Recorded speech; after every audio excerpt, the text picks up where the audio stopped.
Mute. Okay, I'm sharing the screen for StereoPhoto Maker.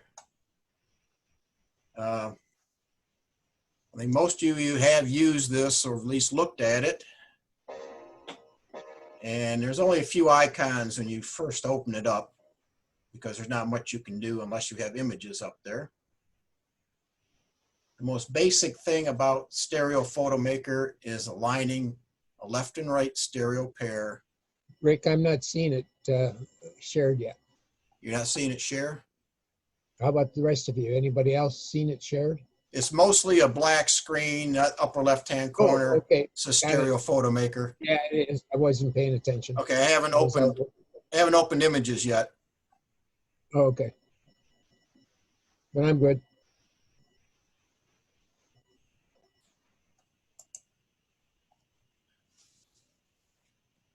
Okay, I don't know how long it takes for each one of you to see what I do, but if I move the mouse over the icons, it tells me what it is. Open left and right image.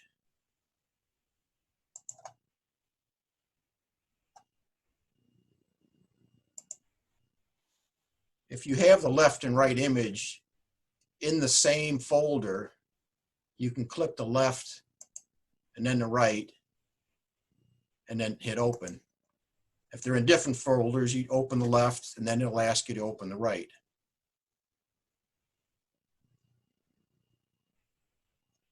And the most valuable button on this toolbar is auto alignment.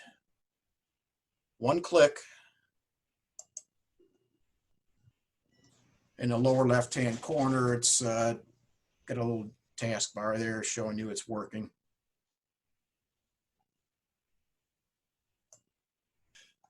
Okay, this alignment values you get is kind of handy to look at.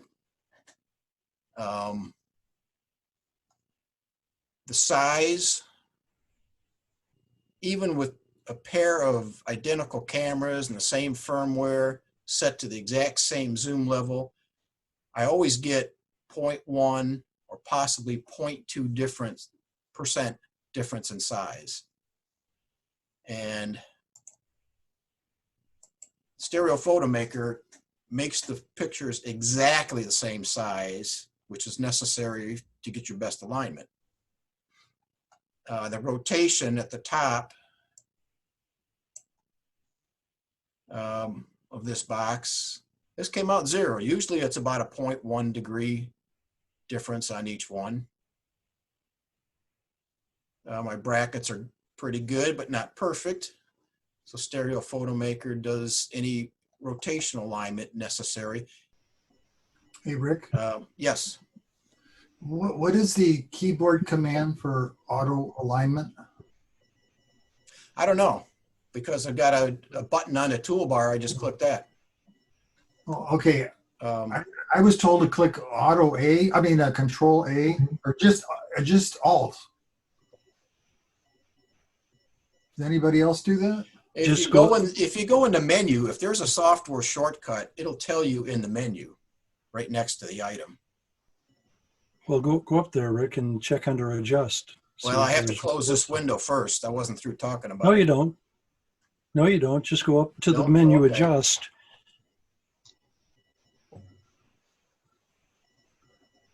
No, the Adjust menu. Alt there you go. A. Auto and Alt and A. Okay. That's one of the things I don't use a keyboard shortcut for, because it's right there on the toolbar. One click. Tiny little icon that I can't see. Let's see. One thing about Microsoft, they're not the most user-friendly design to me. Anybody know how to make the icons larger? I don't know if it's possible. It doesn't matter. Well, it says auto right on the yeah. Okay. on the button. Okay, now this particular picture, it's got fraction of 1/11. That is too much separation. But I'm going to crop the foreground out, which may help that. It gives you this little warning if it's less than 1/25. And what that means is for every, let's see, for your total number of pixels and the width of your picture, the number of pixels of separation is the first number and your total number is the second number. But it's reduced to about 1/11, but it's 325 out of 3648. 3648 is how many pixels wide, and 325 pixels is how much separation there is, and that's really too much. But we can kind of fix this up a little bit. To see where the window is, I put it in anaglyph, but don't use glasses because you want to see that separation between the left and right. And where the window is, there is no separation. Now, if I cut out most of the foreground, if I use the right arrow button, I'm going to get this between light and dark here. Yeah, it's about on the stereo window. Now you see everything in the foreground is way in front of it. I don't want that anyway. I'm going to cut that out. This is one of my early stereo photos, and I really wasn't that good at getting the distance away for the whatever separation of cameras I have. And to crop it,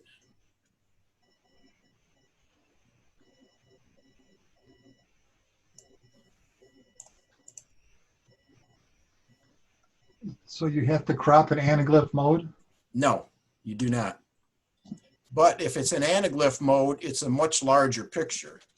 If you're cropping it side by side, now you're only working with on one picture at a time, which is half your screen. Yeah. Okay, I see what you mean. If I have one complaint about the cropping tool, it's this. You can't get all the way right to the edge and not lose any pixels. There's a little bit of a, let me move it there and try and stop it. Okay. There's a little square next to that plus sign where the crop tool is. If that square disappears, that means you're off the edge and it will not work. It's very difficult to get it right on the edge. Now see what I'm saying about, you're only working in half of the screen here, whereas if you're cropping this way, you just have a much bigger picture to work with. Yeah. Okay, how did you get to that mode? To crop? No, the anaglyph mode. How do you get to there? There's a button on the toolbar. It's got a drop down arrow next to it. Let me open it up. And by default, it's on your toolbar. And there's various kinds of anaglyph. If you use full color, which is the top one, you're going to run into problems if there's any red or blue in there. One eye will see it very bright, the other eye will see it very dark. Half color works pretty good. It really changes a lot of colors though. Red becomes brown. The Dubois seems to work pretty well in most things. The pseudo I've never actually tried. It's something probably fairly new. Let me get my anaglyph glasses so I can see what it's doing. Now I see some colors are light and dark. The Dubois seems to work I see what you mean. much better. Yeah. It prevents the vibration from red colors or something. Mm. One of those colors. I see. Except it makes the skin tones look yellow. Well, you're never going to get perfect color in anaglyph. That's one of the things people don't like about it. You lose your true colors. Okay. One other thing I wanted to show is there's a color adjustment, and I put it in my toolbar because I customized the toolbar. By default, it's not there. It's in Adjust, Color Adjustment.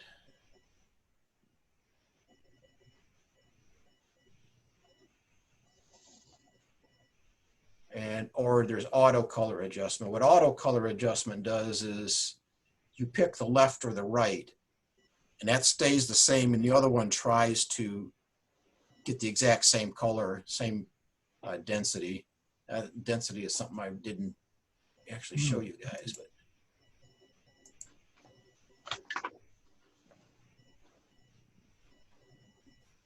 below the picture, it says it's always going to say gamma equals 1 on both sides after you've done an alignment. The average density, I check on every single picture.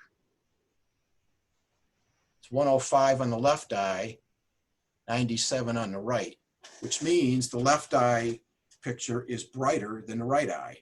If you get enough difference in that, it becomes very evident. And when you're watching 3D, it just doesn't look right, even if you don't know the technical reason. And I've seen it in plenty of movies too, where one eye is brighter than the other eye. It's easy to tell if that's what it is. Close one eye and then close the other eye and see the difference. But I try to equalize those all the time. So was that a choice in the color menu under that color command? It's under color adjustment. In the lower part of this box, it's got hue, saturation, lightness, go up or down in those. And you could change individual colors, but I don't want to get into too much of this as in a beginner class. The average density is what's really important. If you can use it. So I was going to say, explain how this works then. So is this auto, or do we have to set it manually? It's set manually. This one, there's an auto color adjustment that takes the brightness, takes the one picture as a reference, makes the other one similar. This one is a manual where you have more control over each one. Sometimes you might want to brighten up the dark one and darken up the bright one and try to meet in the middle. I see. With the auto color adjustment, one's going to stay exactly the other same and the other one's going to try and match it. If your picture is already a JPEG, which is about a 6:1 compression already, you may get some color artifacts, especially the sky. You might start getting purple streaks in it and the clouds look funny, and it's difficult to change it very much once it's a JPEG. But if you change each one a little bit and kind of meet in the middle, it's a little more forgiving that way. But then it depends. If one picture you think is perfect and the other one is just way too dark and you want to brighten up the dark one, then you have more limited options. You can press the little arrow on the right side to make the dark one brighter, make a higher number. Or if you press the space, it'll go in much bigger increments. Right now, that landed right on 105, and that's on both sides. So in the preferences, you can change it so that instead of two small pictures in this box, you can check a box and it'll change the large pictures live, and you can see it as it's happening. The way I have it set now, which is default, you're not going to see the change in the right side of this picture until I click OK. and it'll get brighter. There wasn't a huge difference in those two pictures. Isn't that the real-time preview down in the lower left of that box?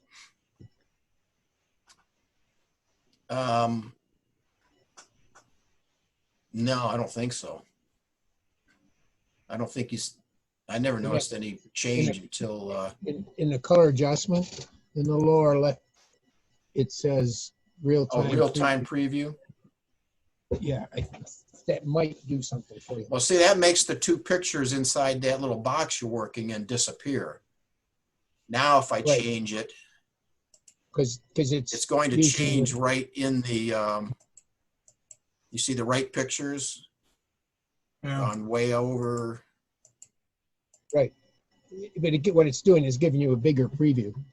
And it consumes more, I think it consumes more computer power to do it, but that is, that's another thought. That's a personal choice if you want to do it that way or not. Absolutely. Now, I have the thing disabled where if you get close to the edge of your right edge of your picture and you click the left mouse button, it goes to the next picture. And if you go to the left side of the picture and click it, it goes back a picture. The reason I disabled that is because if I'm working on, say, a clone tool and I'm working near the edge, it might jump to the next picture and just totally mess me up. So I use the space bar to advance. And I use the backspace to go back a picture, which is how I do it. Where do you go to disable that? It's in the preferences. Preferences, okay. Is this a good time to go to preferences and show everybody what that does? There's preferences and then there's toolbar customize.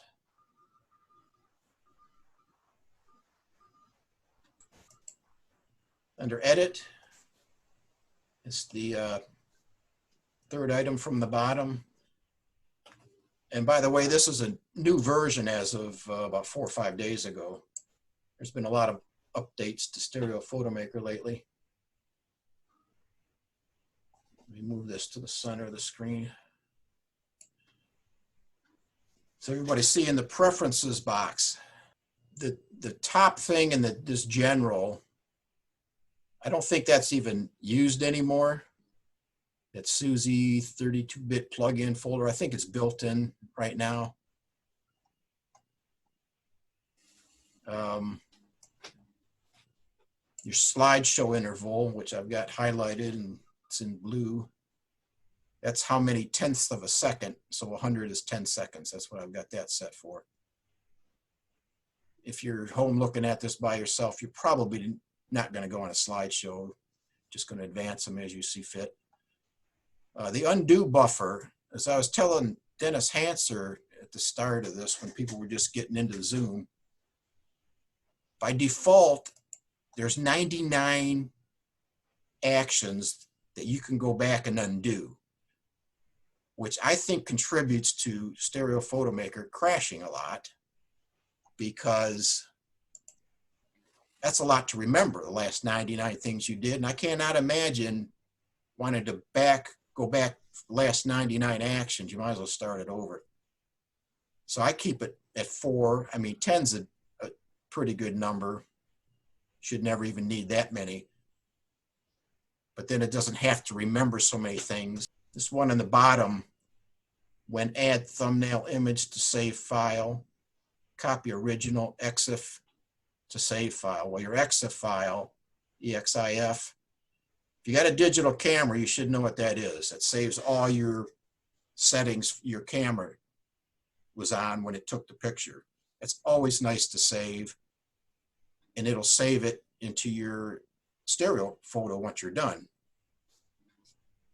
So that's pretty nice. Although it can only possibly save one or the other, left or the right. And they should always be the same, but sometimes if you're using 2 cameras, you forget to change something. Maybe your white balance is different in one camera or something like that. In the second tab of preferences and view, the image distance when reduced image, medium, narrow, and wide. I think default is medium, and that's what I keep it on. And I'll show you very quickly what that does. It says toggle with E key. So if you've got your pictures reduced and you hit the E on your keyboard, you have three options. It's going to bring it together, it's going to bring it all the way far apart, and it's going to, the third option is to center it. Center both in their half of the monitor. And there are some viewers where if you're free viewing, you probably want these close together. So you'd probably want to bring them close. You're never going to free view it like that, but there are some viewers that can take advantage of something that's spread that far apart. And I'm just going to kind of go through the most important things in preferences, because you could spend half an hour just on this. Your background color.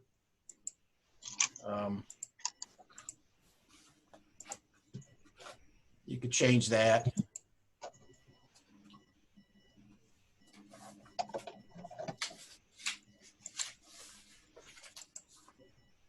Kind of like it black. Where is the command to turn off the arrows on the side? Turn them off and on? That was under general. In one of the little three check boxes down below. It's in the lower left corner, the second one from the bottom. Disable image sequencing with mouse. Ah, okay. Cursor, when I say I unchecked it, my cursor gets close to the edge, it says next. When it goes the other way, it says previous. And like I said, the reason I turned that off is because if I'm zoomed in and I'm working on something with a clone tool and I get too close to the edge. Yeah. Actually, if you're zoomed in, that doesn't work. If you're bigger than screen. But if you're working on something and you could click to the next picture unintentionally. So I found that out and checked that box.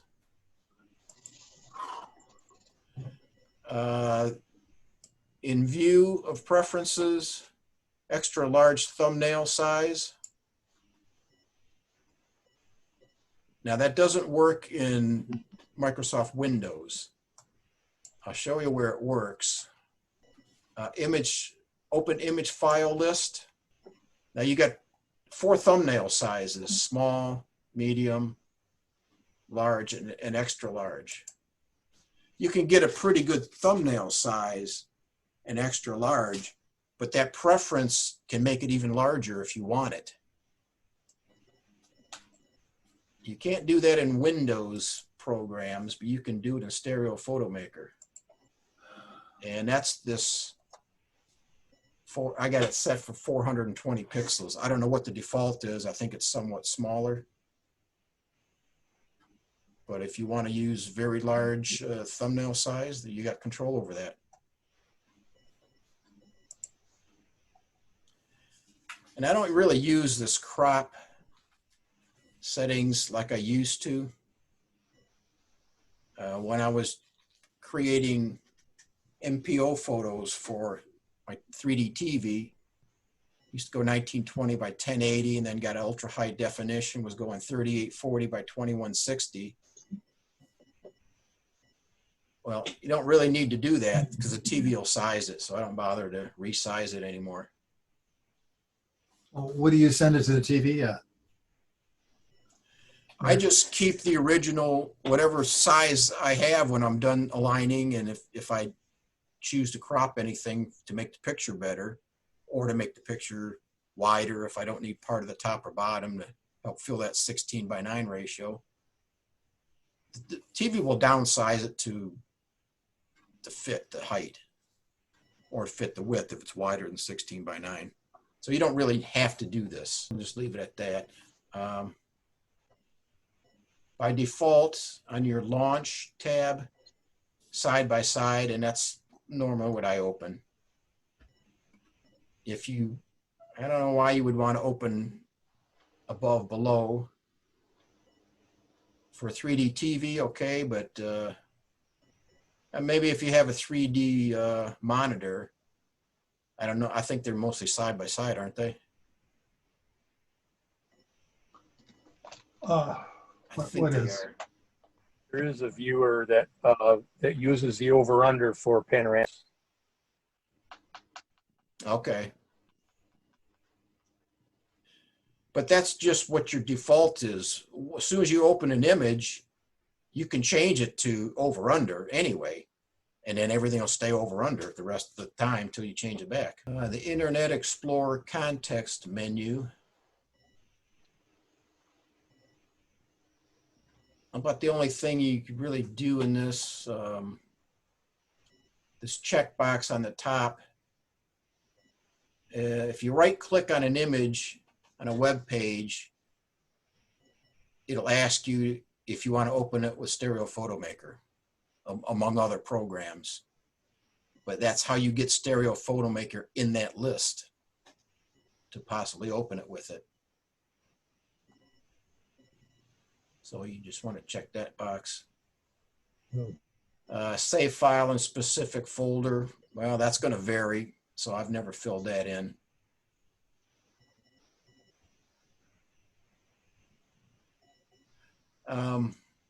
There was one other thing in here before, but this new one doesn't have it. Dennis Green, remember I was talking about the geotags, latitude and longitude that was coming from Google Earth. It wasn't working. In this new version, they took it right out of the menu. It's no longer there. There's no icon for it. So it's no longer compatible with Google Earth. Rick, you said that there was a way that we could save the, I forget offhand what you call it, when the camera saves all the detail. That EXIF file? Yeah. I missed where that was clicked. My system was a little bit delayed.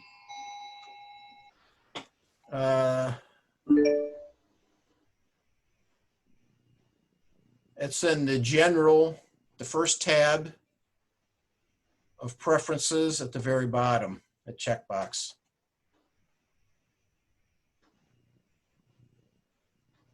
But that says when add thumbnail image to save file, which that's another checkbox in the save dialog.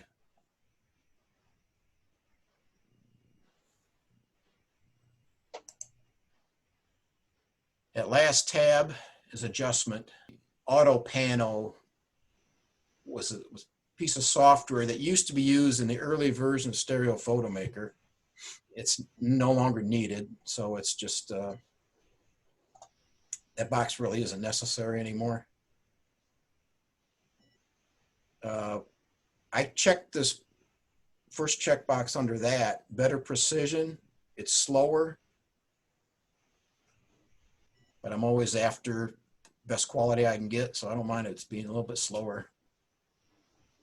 And I don't know why there's a checkbox for only horizontal and vertical alignment. Don't use rotation and resize. You're not going to get your best alignment if you don't allow it to check rotation and size.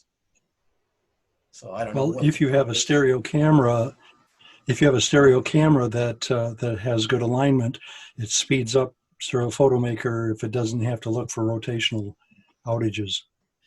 Well, even the Sony or the Fuji W3 that I've got, I have done alignments on some of those pictures, and most of them need at least a little bit of alignment. If you consider StereoPhoto Maker the best alignment you can get, other than setting that window. And speaking of setting the window, you got a little drop-down box here. I think there used to be 4 Now there's 6 different choices of where you want StereoPhoto Maker to place that window. Almost any time you you do an alignment, it's good practice to always see where the stereo window is and see if you need to adjust it. And I've never really tried each and every one of these. I don't know if anybody uses anything different. I think where it's at is the default anyway. Which one is that? I can't read that. Mount near points to the window if deviation less than 1/25th image width. So 1/25th, as I talked earlier, that's 1 pixel for every 25 pixels wide, 1 pixel of separation for every 25 pixels wide the picture is. And it won't give your deviation any more than that. Everything else is going to be in front of the stereo window.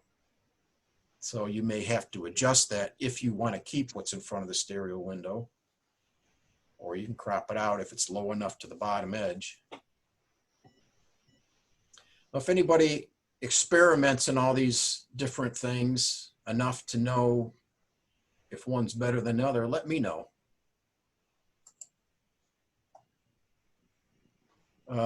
Correct barrel distortion before auto adjustment. I guess that's good if you have really wide angle lenses. And I've used that before, but I generally keep that off. It does make a difference in wide angle lenses.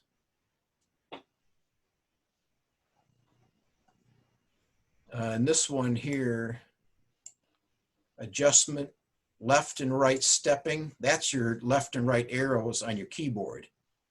I've got it set for 4 pixels every time you hit the arrow, because if you want to move it 30, 40 pixels, you don't want to be sitting there hitting the key for 1 pixel at a time.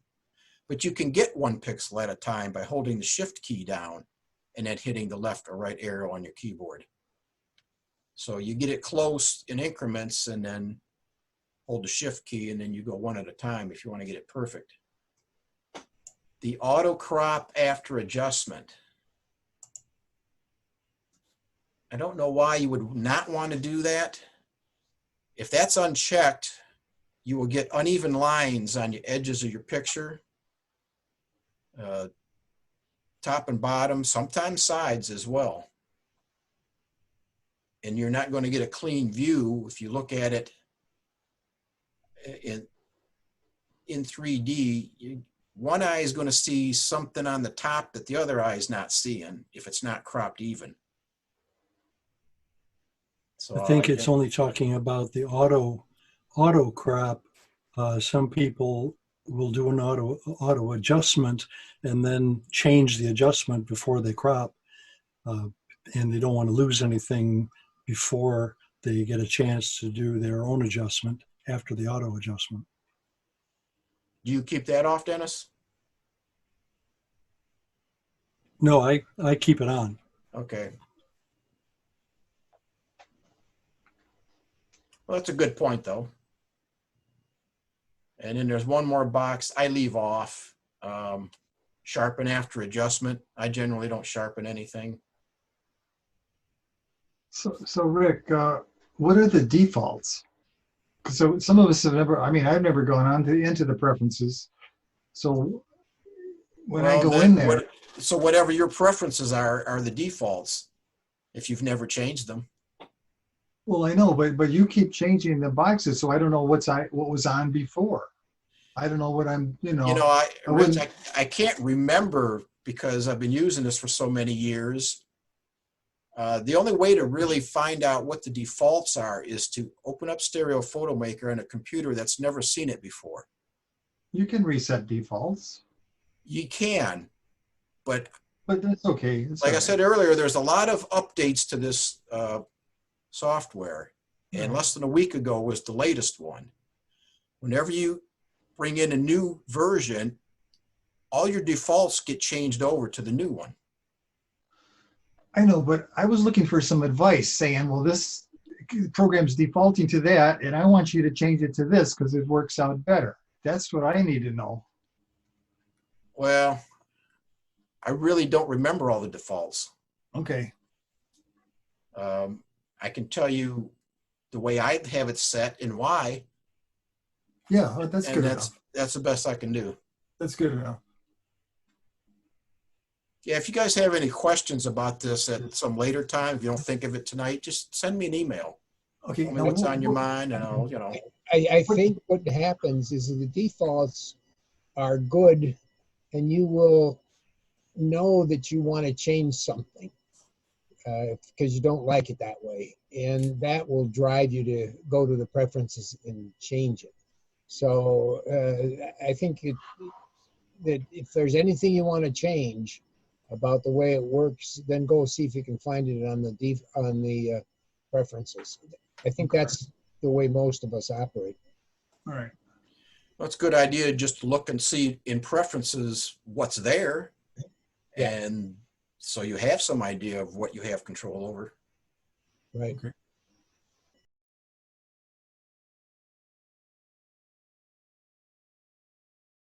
An easy way to find StereoPhoto Maker.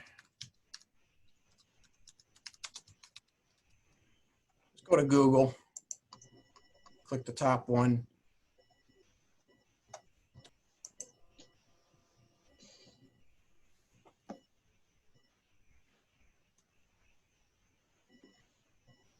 It may be run on all versions of Windows and PowerPC and Intel Macs. It's released today. The Pro was released today. I see.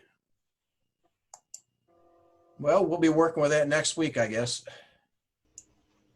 And matter of fact, right, this is a good time to go to the help file in StereoPhoto Maker.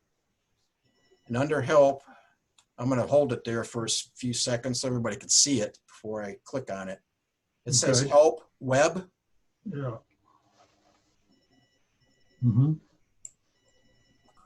There's quite a lot to this. So if you can't figure things out, there's an endless amount of information here, it seems like.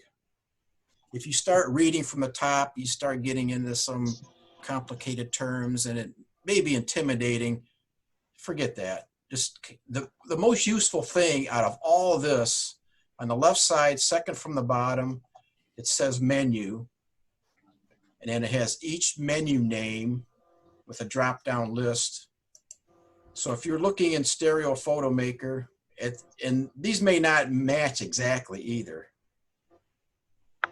but sometimes you go several layers into the menu and you'll find these things. If you see something in the menu and think, well, what does that do? You know, how do I know how to use it? This is how you find out how to use it. You go to the online help files, go to menu, go to file, or wherever your thing is. If it's in adjust, you go there. Like auto color adjustment. This explains what it does, how to use it, why you use it.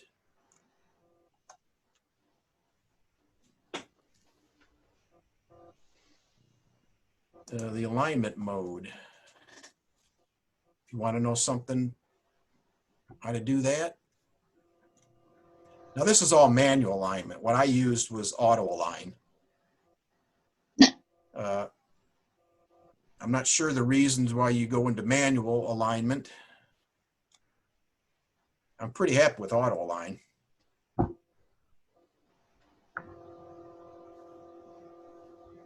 But I just wanted to show you briefly what these help files were all about.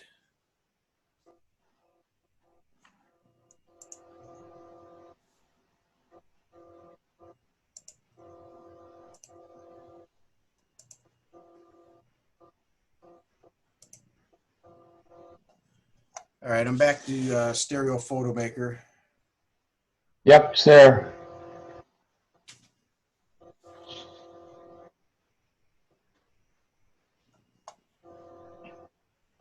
Yeah, I have the color adjustment in my toolbar. By default, it's not in there, and I didn't go through the toolbar customize but I got rid of some things I didn't need, like interlace, because I don't have a 3D monitor. Stuff I never used, I got rid of. Things I use a lot, I added. You see the average density is 77 on the left side, 88 on the right side.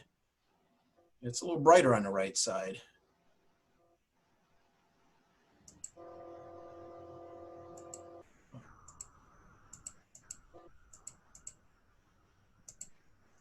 Make that 88. You can add some color saturation here if you wanted to. Clicking the arrow gets you 1 point. Clicking the space gets you 10, either up or down.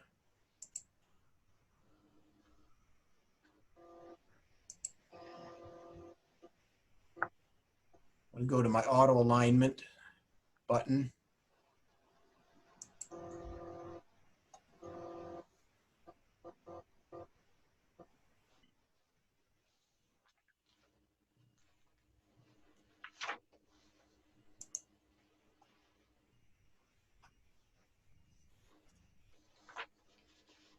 You got a big window auto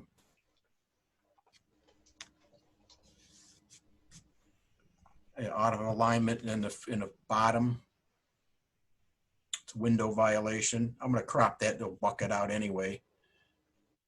But the guy, well, let me go back. Okay, I'll leave it on anaglyph. You guys put your anaglyph glasses on.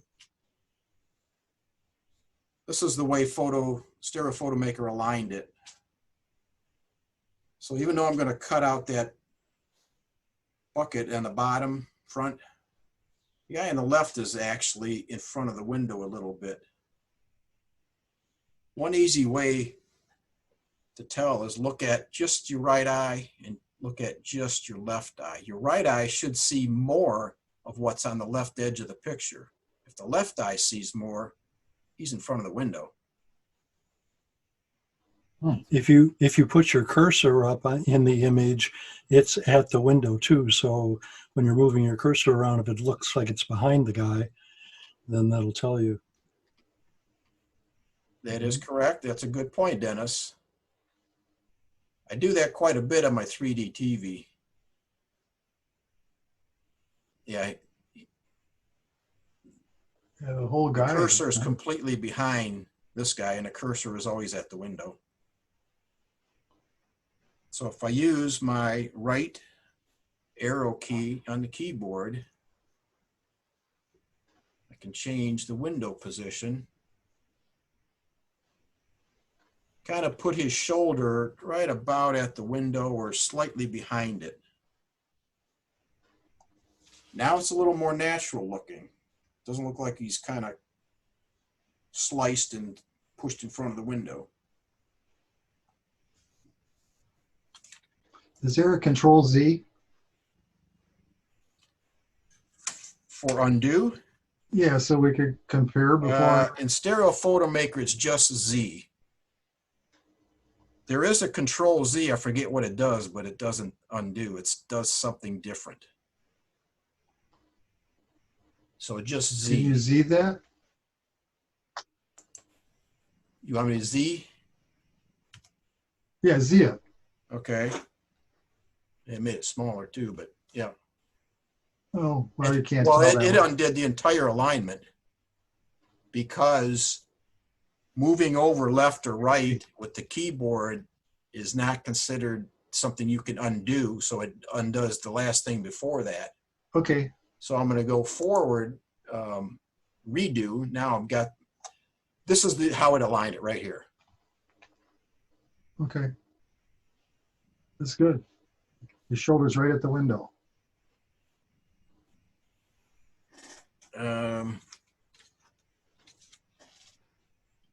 Yeah, that's how I had it right there. Did you want to go back to how StereoPhoto No, I can first see. aligned it? No, that's okay. That's, Okay. I learned that Z is an undo. That's good. Now that bucket in the foreground, I'm going to crop that out because that's in front of the stereo window.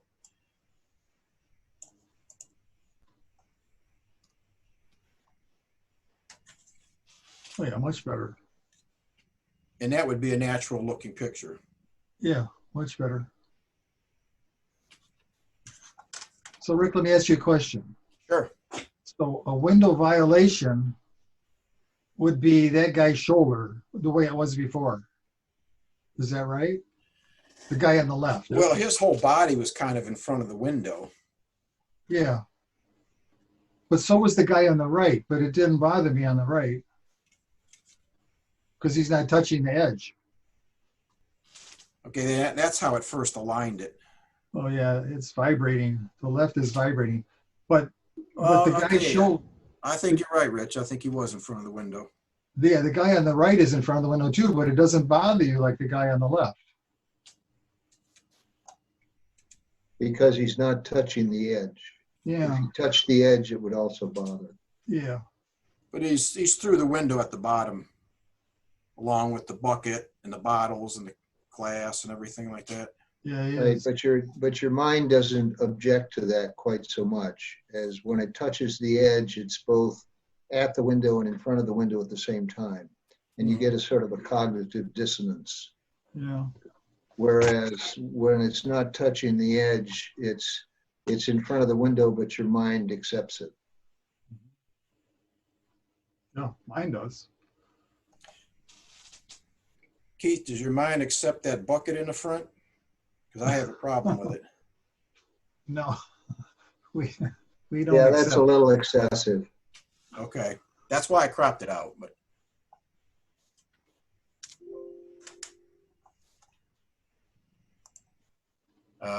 briefly, I want to talk about cropping. When we were still entering pictures projected in a 4:3 mode, I entered this in one of our competitions.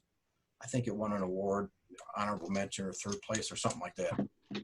I kind of like the full picture, but when we went 16:9, and of course, looking at 16:9 on a 3D TV, I didn't really need the top.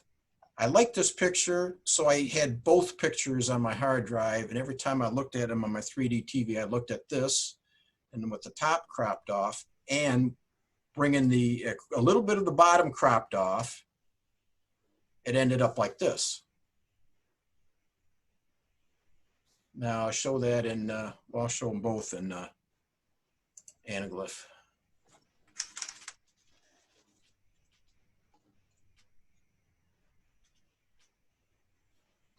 The people closest to the window are not really that close to the window.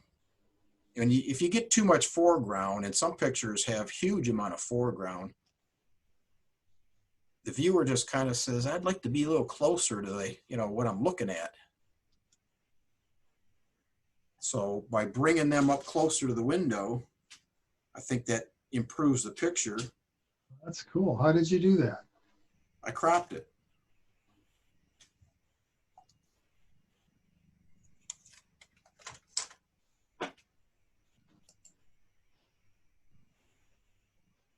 Okay, make sure everybody sees this in the menu before I move on. In the crop icon, you got a free cropping option, the first thing up on top.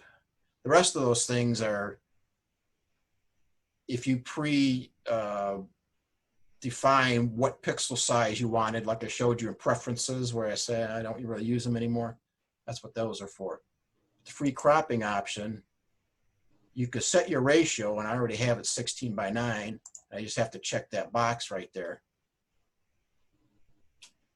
And there's also certain kind of stereo card sizes you can choose here as well.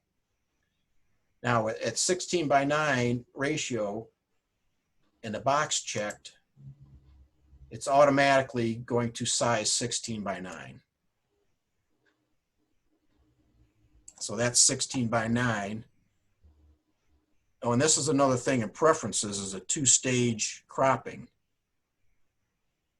I started high because I didn't want to run out of room at the bottom. Once I've got it that way, drag it down to the bottom, let go, and I got 16:9. Of course, I didn't crop the bottom out. So let me do that again.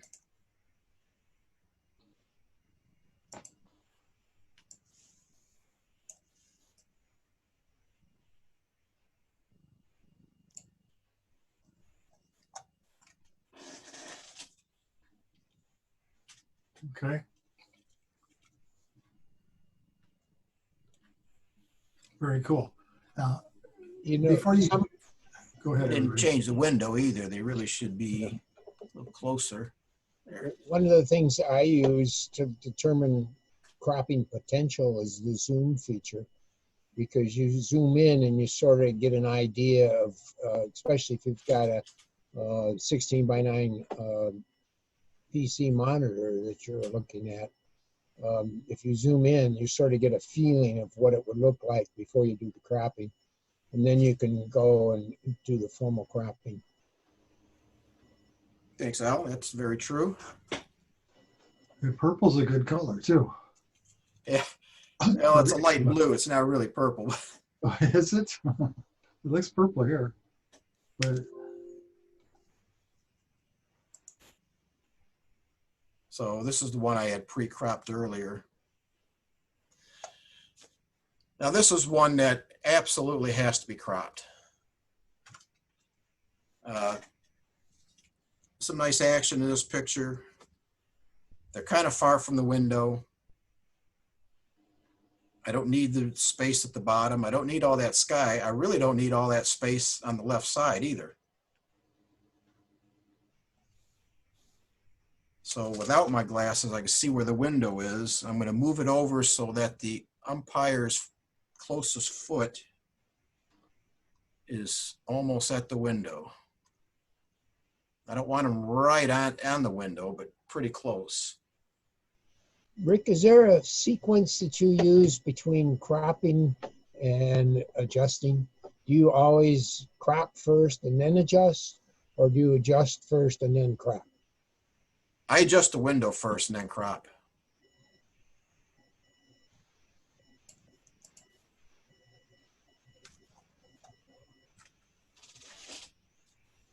looks good. Now this has a much better impact than all that sky and ground in the foreground and extra space at the left side. This brings you to what you want to look at in the picture anyway. So there's many pictures that are okay, but if you crop them, they're better. And you got to think about that before you enter anything in competition. Can I make this better? Can I get the viewer closer to the action, what I want to show them? Can I get rid of anything I don't need? These are some of the reasons for cropping. Other reasons are, well, like that bowl in that picture that was just kind of through the window and unnecessary, to crop out things you just don't need or don't want in the picture. The ball is in the right location too. Well, it should be. I got good synchronization in my cameras. That's for sure.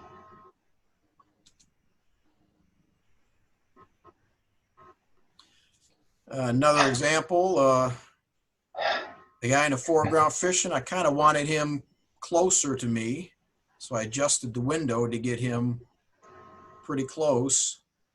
I didn't need quite so much sky at the top. I didn't need that post on the right side. I crop that.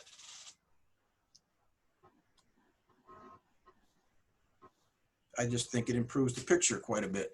Yeah. So you're saying that cropping adjusts the window? No, you adjust the window first when you decide what you want at or near the window. Right. And before you end, could you review where you find that at and Where you find out where the window is? where that dialog box is to adjust? How do you get that command? What menu item was that? To crop? No. Okay. To adjust the window. Yeah. Well, I guess what I'm asking is, you adjust the window, you adjust the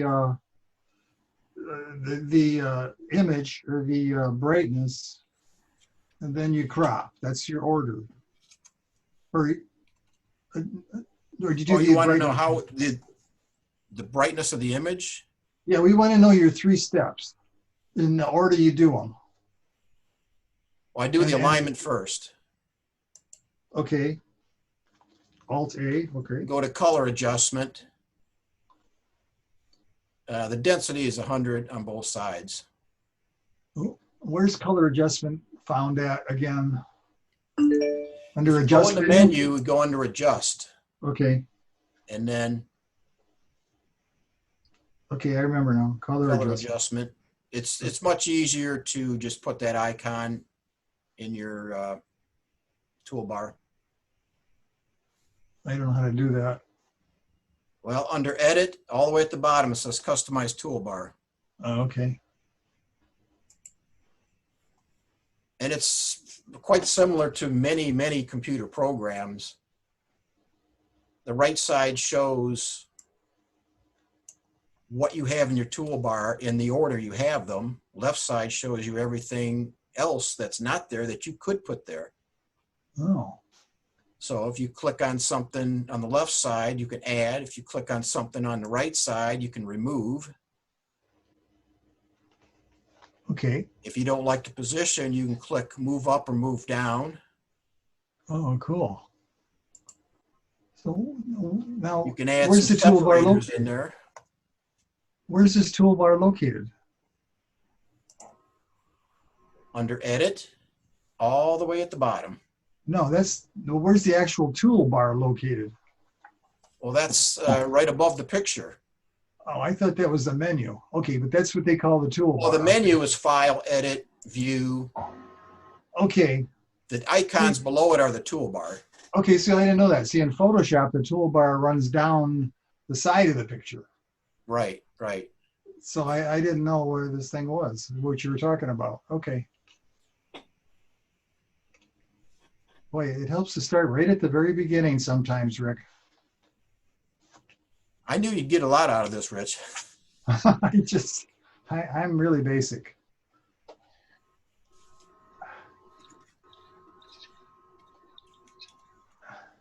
So sometimes pictures make it into Rick, competition where you kind of need a little cropping, a little adjustment of the window. Rick, when you crop this one, it looked to me, now right now that fishing rod on the right is behind the window. Yeah, it did come out a little bit in front of the window, the one leaning on the post, you mean? Yeah, when you cropped it, then that all of a sudden came in front of the window. So No. Well, because I changed the window position. He used the arrow keys to bring the fisherman forward. If you take your glasses off, yeah, well. now I was looking at the fisherman's foot. Okay, I want his foot near the window, very close to the window. All right, I thought this was after you had done that. I thought you had. Well, I adjust the window first because that changes what's visible on the sides. Right. And then I crop it.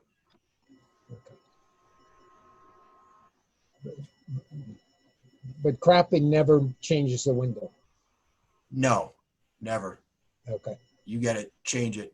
Now, sometimes I will do an alignment and the foreground is in front of the window and I don't have to move it. I just crop it out. It depends on an individual picture. Okay. I think Dennis's tip about the cursor is it's just amazing because I never knew that. Never knew to use that as a guide of what's out in front of the window and what's not. That's pretty cool.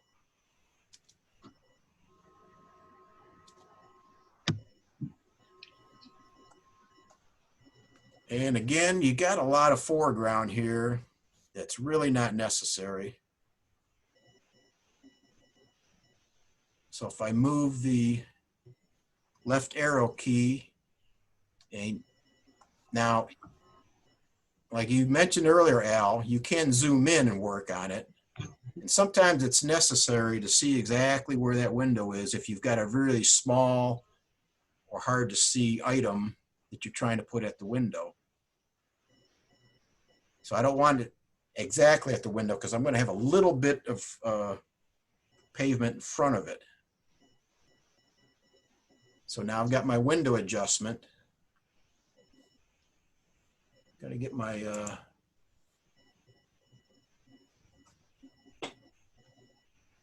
and I want just a little pavement in front of that front tire.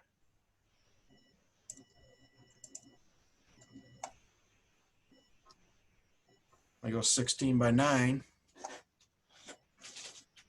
Now it brings that front car right up close to the window and gives me a full screen at 16 by 9. That Rocket 3D phone has a screen of 18 by 9. Oh, So I cropped this picture almost down to the top of that closest light post at exactly 18 by 9, and it fills that whole screen. Looks awesome.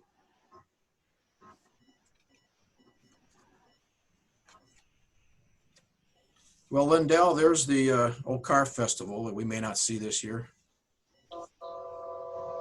But I have a video that I've now finished for the NSA convention online, if it happens, of the old car festival. And it's great. It's a lot of fun to look at. I've seen it about 35 to 40 times now, and all the changes I've made as I was editing throughout the thing, and I never get tired of looking at it. It's got a lot of good pictures in it, good music from the 20s. Got it synchronized to the music.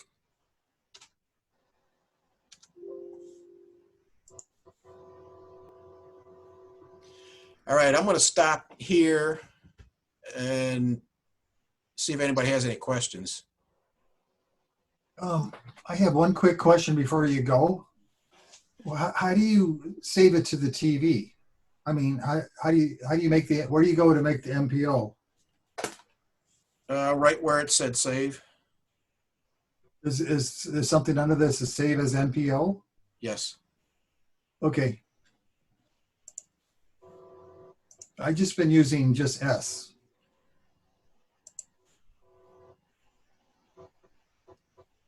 Well, I got an icon. That's there by default where it says save stereo image. And under save as type, right under the file name, you got a drop down menu.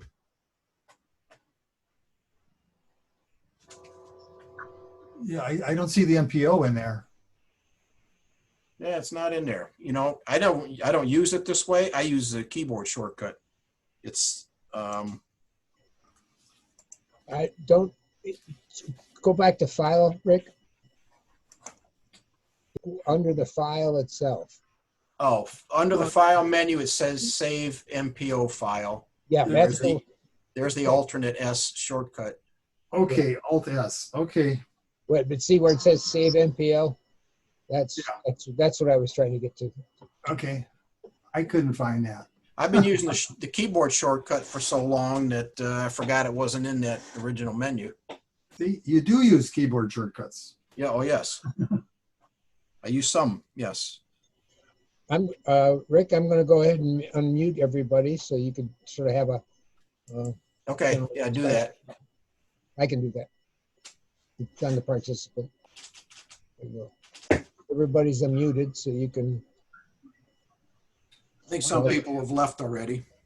Yeah, we're down to 10. So, okay. And if you stop sharing, we'll go back to gallery view. Oh. One thing I can add is that someplace in here, when you did the crop and you adjusted it before the crop, adjust it again after the crop, because sometimes you'll see it'll still make some changes. Need the auto adjustment?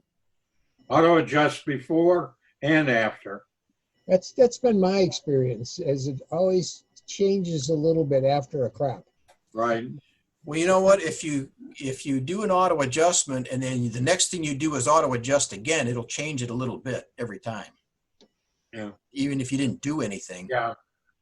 So I don't know what That's that a good point. means. Is it enough? Yeah. It's safe to do it. It Yeah. doesn't hurt. It doesn't change it by much. Yeah, because since it's not saving the image, you're not losing anything in a JPEG. It's just readjusting. So, because you don't want to do multiple image saves. Right, I got a question for you guys. When you crop it and then save it, is the original pixels that you cropped out still there somewhere that you don't see? No. No, because the size of the file changes. So you're good to go. Well, let me tell you my experience. I've got a photo or a video editor, which I did that last year, the Plymouth Ice Festival and the Oak Car Festival I've got now. And I use cropped images. And I put those in a folder, and that's the only images that video editor sees. But the thumbnails are the full 4:3 uncropped image. Where's it seeing that? Wow. Are the thumbnails stored separately? It's getting the thumbnail out of the folder that I'm directing it to that's already cropped. That just kind of threw me. Where is it figuring out what I cropped out? Yeah. Yeah. Magic. Yeah. Maybe it just has. They're an updated JPEGs too. They're memory. not MPOs, because that may behave differently. Yeah. I don't know. Pay more attention. I don't know. One of the things that happens in the video is it doesn't really take the picture that you put in there. It takes a composite of what you changed, and it keeps the location of the original. And what it's really stored in that video is the location of the original. And then it brings it into the program and then fixes it and puts it in your video. But the main file is still your original file. I know mine does that. It's the original as far as that program knows. The folder I've directed it to, where only pictures that I'm going to use in that video are in there, and they've already been cropped. That video editor doesn't know where on my computer my originals are before I cropped them. I'm not sure your cropped file is really there. I think the crop file is your original file edited. No, I didn't crop it in the video editor. They're cropped ahead of time. What he's saying, Jerry, is that the thumbnails that the video editor shows are the uncropped version, and his images are the cropped version.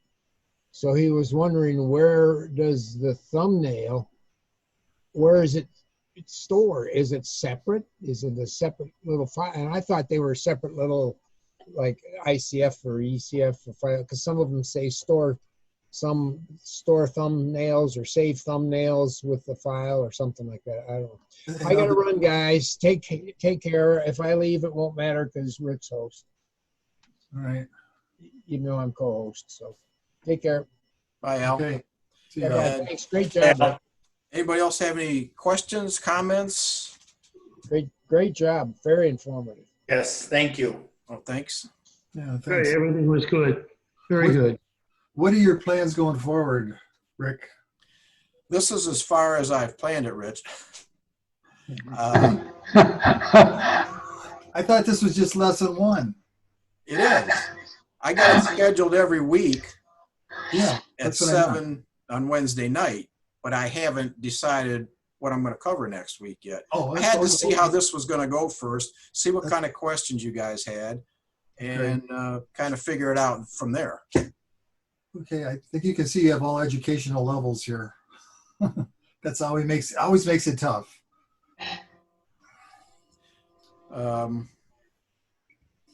Nobody has any more questions. I got to figure out myself what I'm going to do next week without saying, okay, I'll cover that next week. Okay, well. You're safe that way. This was successful, I think. Yeah, this was good. You got retouching to cover too, don't you? Rick, What's that? you have the retouching controls to cover. Retouching controls? Retouching, can you clone and do things like that? Yeah, that's a little more advanced. Okay, well, let's not go there, But, but there's a lot to do. I would just was kind of hoping for somebody to say, well, I've only got this far and I haven't been able to do this. I'm having trouble with that. No, really, it's been a while since I've worked with StereoPhoto Maker.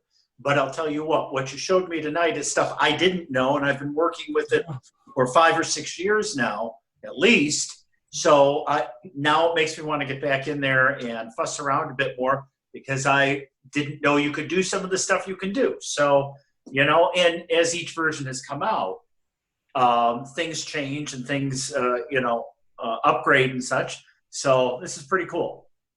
Yeah, this was good.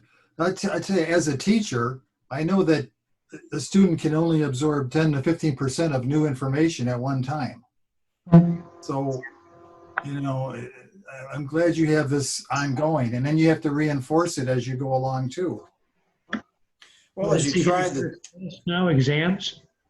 Yeah, there'll be a written exam at the end. Okay, well, I'm going to say goodbye. All right, Doug. See you next week. Okay, Doug. Okay. Thanks much, Rick. Thank you, Rick. I appreciate it. I got to go. Okay. Have a good night. You're welcome. You're welcome.